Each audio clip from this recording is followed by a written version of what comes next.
entrepreneurial clinicians, welcome to This is Private Practice Live. It's Friday. It is Friday, 10 past 1 on the 5th of June 2020. And unlike those of you who live in the Northern Hemisphere, those of us in the Southern Hemisphere have well and truly embraced winter. It is cold.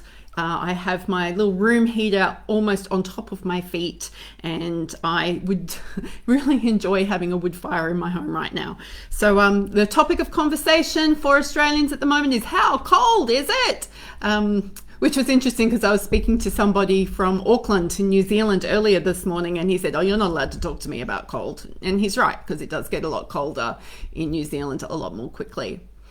I usually title Friday episodes as Celebration Friday, and I'm wanting to be sensitive to the fact that we've had a lot of stuff flood our social media, flood our inboxes, flood our emotions, lots of flooding this week that hasn't felt very celebratory at all. So I just want to be kind and compassionate for the people who are really hurting, people who are struggling to make sense of the world that we live in right now. And I didn't think that this should be a celebration, rah, rah, rah. That being said, I don't think anybody should be shamed into not wanting to celebrate achievements or things that they've done or ways they've approached situations, or the ability to stand up and say, hey, I have an opinion, or I'm so sorry that I've hurt you. So if you do have something you want to celebrate, please know that this is a safe place to celebrate. And I think we should be celebrating what we're doing and how we're doing it, just in the context of what else is going on in the world. Maybe we need to be a little less in other people's faces about it this week.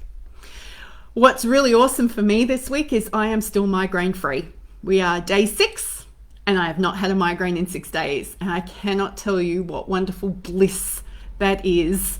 And I have some new learnings opening up for me around how my medication and ongoing treatment is going to work, but it's just so nice to have a little bit more energy and a little bit more a lot less pain in my head to be able to focus. What's been really interesting for me again this week is making sure that I continue to only work hours that I know I can maintain with my health. That is a struggle for me, as I am very, very task driven. I hate feeling like I'm letting people down. And there has been a level of anxiety growing in me since about Wednesday this week, where I feel like things are going to be sliding through the cracks and I'm missing things, or I'm missing people who need me to connect with them, or I'm missing conversations. And an example of that was brought to my attention yesterday, and I just felt so sick and so awful about that. Hey, Paul. But I think it's interesting, and it's important for me to recognize that we can only do what we can do in the time that we have at the moment. We can only do what we can do with the energy that we have at the moment. My whole mindset switch that has allowed me to get through these last 6 months has been, I don't measure time. I don't have time frames anymore. I turn everything into a milestone. Everything into when this task is completed, then I'll move on to the tasks. I think SMART goals are redundant.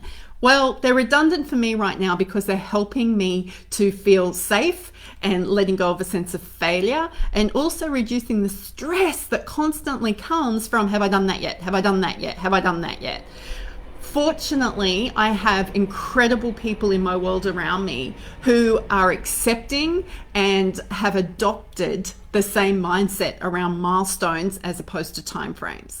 And every time I talk about milestones versus timeframes, people go, oh my God, that is so good. Oh my God, that is such an eye-opener.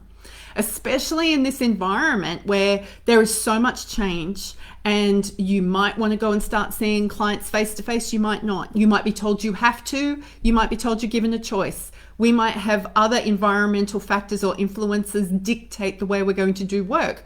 Will telehealth continue to be funded by insurance companies here in Australia and the US? Who knows? So we've got to be prepared and willing to be agile and go, well, if A happens, I will do B. If C happens, then I will do D. And let go of some of the rigidity that we have had around, I will do this, then this, then this, then this, than this, because so much of what goes on is out of our control at the moment.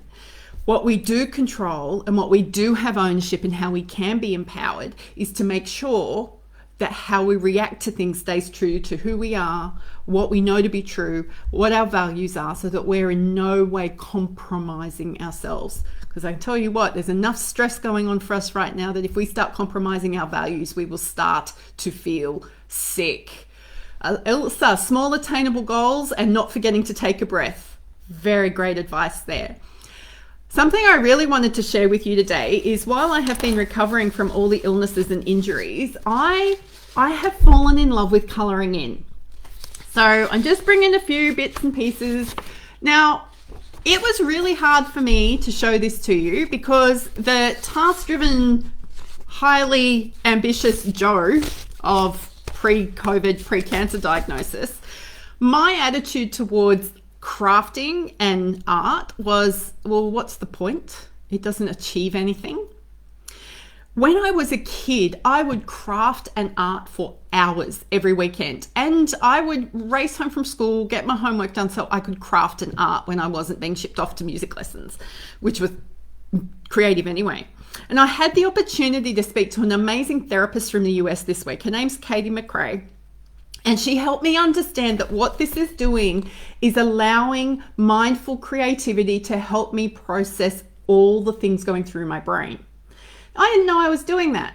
But since we've had that discussion and I've been observing myself, she's right. So when I am sitting using color, all different types of colors,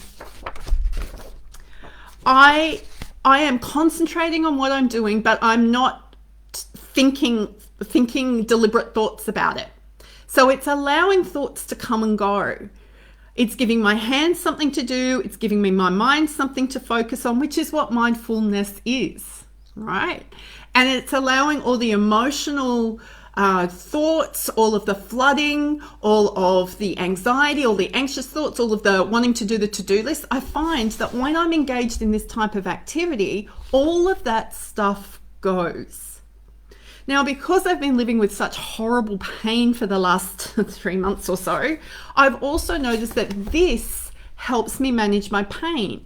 It gives me something else to focus on. It's like a distraction, but it's a pleasant distraction. It's not an unpleasant distraction. So I really want to encourage anybody who is interested, if you are at the stage like I was, where you feel like this sort of thing, and it doesn't have to be coloring in, it could be knitting or crochet or cross stitch, or I don't know, what else is there? Heaps of stuff. Get involved in Katy's community, because her heart, she came to me and we spoke about this week, and she was like, what do I have to offer other health professionals? She doesn't have a lot of time. She's a single mom. She's got kids with special needs.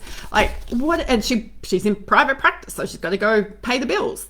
But she's like, I want to contribute. I want to be able to help us make sure that we're looking after ourselves. And when we talked through this, I said, can I talk about your community, your mindful creativity community, which she said yes to, because here is a great way for us to get connected, to be encouraged, to be affirmed, to learn how to use creative pursuits, regardless of what they are, in a way that adds to our health.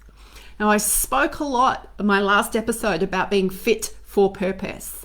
This is a tool that I think will help some of us be fit for purpose. Processing all the conversations, all of the images, all of the emotions takes a lot of work. I need help to do that, but I don't want to be talking about it all the time. I have found this to be such an effective tool. Doesn't replace therapy. I am not suggesting that at all. And I am wanting to talk to other health professionals here.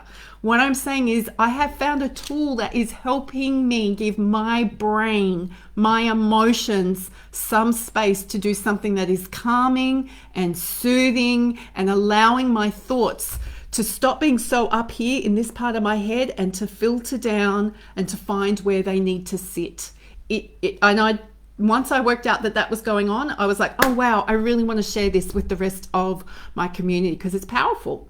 and my glorious niece Magdalene, when we were having a conversation about it, and she said, "Why don't you do any more art and craft anymore, Auntie Jo?" And I said, "Well, because it doesn't produce anything." She had no idea what I meant by that. She was like, "What do you mean? You produce something at the end of it all the time." Wow, how we get so skewed up in thinking about what gives us purpose, what gives us meaning, what gives us definition. Oh. Anyway, people, it is the end of my working week. I am pleased to say that I am migraine free. Have I already said that today?